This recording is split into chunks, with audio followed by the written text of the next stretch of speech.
जय जगन्नाथ नमस्कार।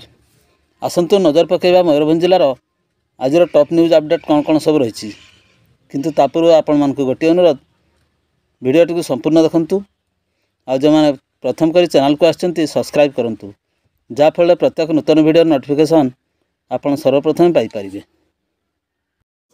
आज प्रथम खबर गर्भवती को नहीं आसुवा आंबुलांस शंखाभंगा स्थित सारुझरण निकट दुर्घटनाग्रस्त।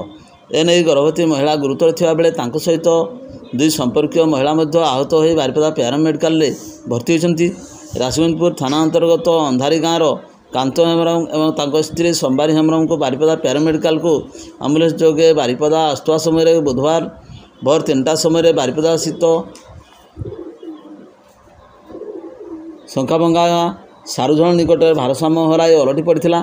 घटनास्थल ड्राइवर फेरार हो जाता बेले अन्य एक आंबुलांस जोगे समस्त को उद्धार कर बारिपदा प्यारा मेडिकल भर्ती कर तेबे गर्भवती हाथ में गभीर आघात लगी बेले प्रसव प्रसूति विभाग में भर्ती कराई। सेपटे सांगरे आसुवा दुई संपर्कियों को आहत अवस्था हस्पिटाल भर्ती कराई। परवर्ती खबर गरुमैशाणी कॉलोनी साइज निकट में महिला झुलंता मृतदेह उद्धार। अपराह्न समय गरुमैशाणी थाना पुलिस कॉलोनी साइज निकट में एक गचरू महिला झुलंता मृतदेह को उद्धार करथिला। तदंत पर महिला परिचय कॉलोनी साइजर रायमणी मांद्रा बोली जमापड़ी। सकाल 10टा समय पुलिस मृतदेह जबत कर रायरंगपुर डाक्तखाना व्यवच्छेद कर परिवार वर्ग को हस्तांतर करने एक मामला रुजु कर अधिक तदंत कर जणाई। परवर्ती खबर ट्रक चालक को कटकरू मंगली छकरू अपहरण कर मयूरभंज जिलार कादुआल मंदिर छाड़िले दुर्वृत्त। ट्रक्रु लुटि नेले 85 लाख टंकार माछ। एभली अभावनीय घटना घटी मयूरभंज जिलार बारिपदा निर्वाचन मंडल तथा बड़साई थाना अंतर्गत कादुआलबंद अंचल घटी। तेबे सूचना अनुसार आंध्र प्रदेश राज्यर नागा हनुमान ट्रांसपोर्ट कंपानी द्वारा माछ भर्ती ट्रक 17 तारिख में आंध्र प्रदेश पश्चिमबंग राज्यर मालदा जिला को आसुला। उक्त ट्रक्रु हरियाणा राज्यर मेवट अंचल अमीर खान नामक चालक चलाई आसुले। से बहु समय धरी गाड़ी चलाइबारु थकी जाई जून 18 तारिख रे कटक जिला मंगुली टोल गेट निकट में जातीय राजपथ कड़ को ट्रक पार्किंग करी सही पड़ते किंतु तांको प्रति हाईवे लुटेरा गांगर दृष्टि पड़ता। हठात लुटेरा गांगर 4 ରୁ 5 जन ट्रक भीतर को पशि आसी ट्रक चालक को एकुटिया पाई गोड़ हाथ बांधी ट्रक सह चालक को अपहरण कर नहीं जाइथिले। प्राय 50 किलोमीटर जावा पर एक निर्जन स्थान में ट्रक रे थिबा 85 लाख टंकार माछ को लुटि नहीं।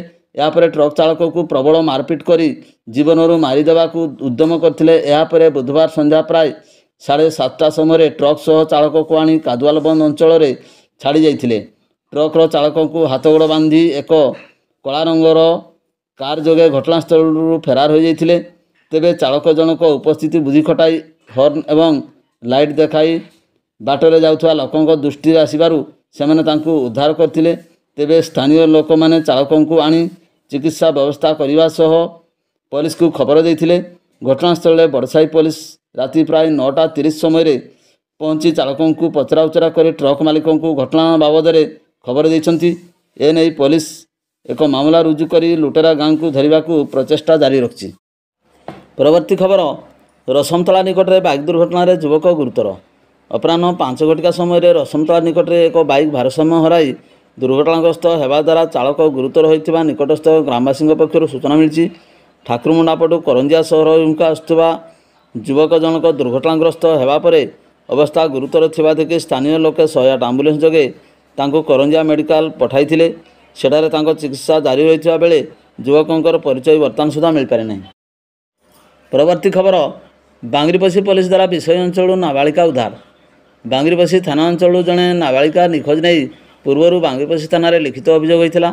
तेबे पुलिस घटनार तदंत कर बुधवार दिन निखोज नाबालिका को विषय अंचल उद्धार कर बुधवार दिन 5 घटिका समय परिवार लोकों को हस्तांतरित कर।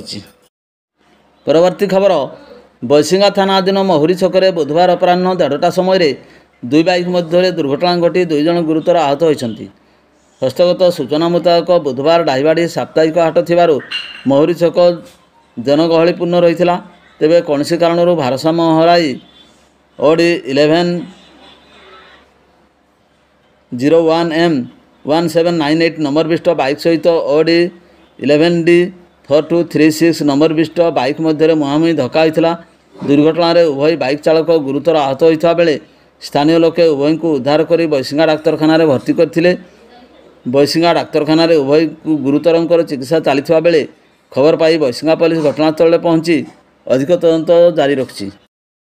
ପରବର୍ତ୍ତୀ ଖବର, ବେତନଟୀ ଥାନା ଅଧୀନ କୃଷ୍ଣଚନ୍ଦ୍ରପୁର ସେଣ୍ଟ୍ରାଲ ନର୍ସରୀ ଠାରୁ ନଙ୍ଗଳକଟା ପର୍ଯ୍ୟନ୍ତ 7 କିଲୋମିଟର ପର୍ଯ୍ୟନ୍ତ ଲକ୍ଷାଧିକ ଟଙ୍କାର 33 kV ବିଦ୍ୟୁତ୍ ତାର ଚୋରି ନେଇ ଟାଟା ପାୱାର କାର୍ଯ୍ୟାଳୟ ପକ୍ଷରୁ ଏତଲା ପରେ ବୁଧବାର ଅପରାହ୍ନ 4ଟା ସମୟରେ ମାମଲା ରୁଜୁ କରି ତଦନ୍ତ ଆରମ୍ଭ କଲା ବେତନଟୀ police.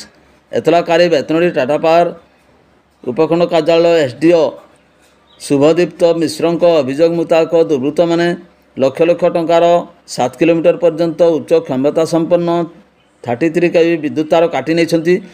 SDO engineer Subhadipta Mishra Tata power manager engineer Ashwini ସାହୁଙ୍କ ସହିତ ଘଟଣାସ୍ଥଳକୁ ଯାଇ ସରଜମିନ ତଦନ୍ତ କରି ଫେରିବା ପରେ ଥାନାରେ ଲିଖିତ ଏତଲା ଦାୟର କରିଛନ୍ତି। ଏନେଇ ବେତନଟୀ ପୋଲିସ ବୁଧବାର 197 ନମ୍ବରରେ ଏକ ମାମଲା ରୁଜୁ କରି ତଦନ୍ତ ଆରମ୍ଭ କରିଛି।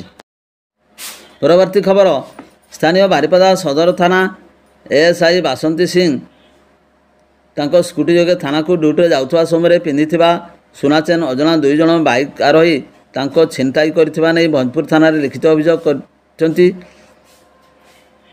ଅଭିଯୋଗ ଅନୁଯାୟୀ ଗତ ରବିବାର ରାତି 10:30 ସମୟରେ ତାଙ୍କ ସରକାରୀ କ୍ୱାର୍ଟରରେ ସ୍କୁଟି ଯୋଗେ ସଦର ଥାନାକୁ ଡ୍ୟୁଟି ପାଇଁ ଯାଉଥିବା ବେଳେ 2 ଜଣ ବାଇକ୍ ଲୁଟେରା ସୁନାହାର ଛିନତାଇ କରି 18 ନମ୍ବର ଜାତୀୟ ରାଜପଥ ଦାରଗାଡାହି ଆଡ଼କୁ ପଳାଇ ଯାଇଥିଲେ।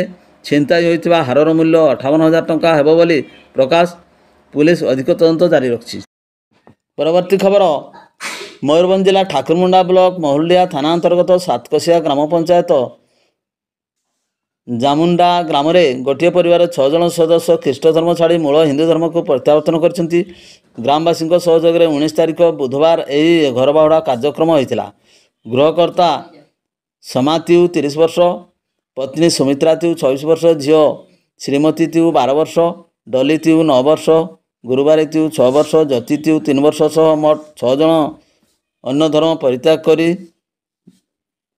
ହିନ୍ଦୁ ଧର୍ମ ଗ୍ରହଣ କରିଛନ୍ତି। ପରିବାରର ସମସ୍ତ ସଦସ୍ୟ ଗ୍ରାମର ବିଭିନ୍ନ ସାମାଜିକ କାର୍ଯ୍ୟକ୍ରମରେ ସମସ୍ୟାର ସମ୍ମୁଖୀନ ହେବା ସହ ତାଙ୍କୁ ଠକେଇ ଧର୍ମ ପରିବର୍ତ୍ତନ କରାଯାଇଥିବା ନିଜେ ହୃଦବୋଧ କରିବା ପରେ ନିଜ ଭୁଲ ବୁଝିପାରି ମୂଳ ଧର୍ମ ହିନ୍ଦୁ ଧର୍ମକୁ ଫେରିବା ପାଇଁ ମନସ୍ଥ କରି ପରିବାର ମୁଖ୍ୟ ଗ୍ରାମବାସୀ ଓ ଗ୍ରାମ ଦେହୁରୀଙ୍କୁ ଯୋଗାଯୋଗ କରିଥିଲେ। ପରିବର୍ତ୍ତନ କାର୍ଯ୍ୟକ୍ରମ ଦେହୁରୀ ଓ ଗ୍ରାମବାସୀଙ୍କ ଉପସ୍ଥିତିରେ ଗୃହ ଫେରନ୍ତାକୁ ଶୌଚ ପରେ ଗ୍ରାମଦେବୀଙ୍କ ଠାରେ ପୂଜାର୍ଚ୍ଚନା କରି 6 ଜଣ ସଦସ୍ୟଙ୍କୁ ମୂଳ ହିନ୍ଦୁ ଧର୍ମକୁ ପ୍ରତ୍ୟାବର୍ତ୍ତନ କରାଇଥିଲେ। ପରବର୍ତ୍ତୀ ଖବର, ସଦର ଥାନା ଅଧୀନ ଦାମୋଦରପୁର ପରିବା ମାର୍କେଟରୁ ପରିବା କିଣିବା ପାଇଁ ଯାଇଥିବା ବାଇକ୍ ଚାଳକ ସନାତନ ସିଂ OD 11K8129 ନମ୍ବର ବିଶିଷ୍ଟ ଗ୍ଲାମର ବାଇକ୍ ଚୋରି ହୋଇଯାଇଥିବା ଅଭିଯୋଗ ହୋଇଛି। ଅଭିଯୋଗ ଅନୁଯାୟୀ ଗତ ସୋମବାର ରାତି ପ୍ରାୟ 7:45 ସମୟରେ ଉକ୍ତ ମାର୍କେଟ ସମ୍ମୁଖରେ ବାଇକ୍ରେ ତାଲା ପକାଇ ରଖିଥିଲେ, କିନ୍ତୁ ପ୍ରାୟ 45 ମିନିଟ୍ ପରେ ଆସିବା ପରେ ତାଙ୍କ ବାଇକ୍ ସେଠାରେ ନଥିବା ଦେଖିବାକୁ ପାଇଥିଲେ। ଏ ସମ୍ପର୍କରେ ସଦର ଥାନାରେ ମାମଲା ରୁଜୁ କରିବା ସହିତ ତଦନ୍ତ ଚାଲିଛି। ଏହାର 4 ଦିନ ପୂର୍ବରୁ ଉକ୍ତ ଦାମୋଦର ହାଟରୁ 2ଟି ବାଇକ୍ ଚୋରି ହୋଇଥିଲେ ମଧ୍ୟ ଏପର୍ଯ୍ୟନ୍ତ କୌଣସି ସନ୍ଧାନ ମିଳିପାରି ନାହିଁ। ପରବର୍ତ୍ତୀ ଖବର, ବେତନଟୀର ବିଭିନ୍ନ ଦୋକାନ ଏବଂ ଗୋଦାମ ଘରେ କାମ କରି ପେଟ ପୋଷୁଥିବା ଶ୍ରମିକ ପ୍ରତାପ ଚନ୍ଦ୍ର କର ବୟସ 55 ବର୍ଷ ସବୁଦିନ ପରି 18 ନମ୍ବର ଜାତୀୟ ରାଜପଥ ପାଖ ପୋଖରୀକୁ ଶୌଚ ପାଇଁ ଭୋର ସକାଳ ସମୟରେ ଯାଇଥିବା ବେଳେ ହୃଦଘାତ ଫଳରେ ସେଠାରେ ମୃତ୍ୟୁ ହୋଇଥିବା ଦେଖାଯାଇଥିଲା। ଲୋକେ ଏହା ଦେଖିବା ପରେ ବେତନଟୀ ଥାନାକୁ ଖବର ଦେବା ପରେ ପୁଲିସ ପକ୍ଷରୁ ଶବ ଜବତ କରାଯାଇ ବାରିପଦା ବ୍ୟବଚ୍ଛେଦ ପାଇଁ ପଠାଇଥିଲେ। ବ୍ୟବଚ୍ଛେଦ ପରେ ପରିବାର ଲୋକଙ୍କୁ ଶବ ଦିଆଯାଇଥିବା ବେଳେ ଅପମୃତ୍ୟୁ ମାମଲା ରୁଜୁ କରାଯାଇଥିବା ଜଣାଯାଇଛି। ତେବେ ମୃତକର ଘର ବଡ଼ସାହି ଥାନା ଅଧୀନସ୍ଥ ଛେଳିଆ ବେଢ଼ାପାଳ ଗାଁରେ ବୋଲି ଜଣାପଡ଼ିଛି। ସେ ସେଠାରେ ଅନେକ ବର୍ଷ ଧରି ଶ୍ରମିକ ଭାବେ କାମ କରି ଆସୁଥିଲା।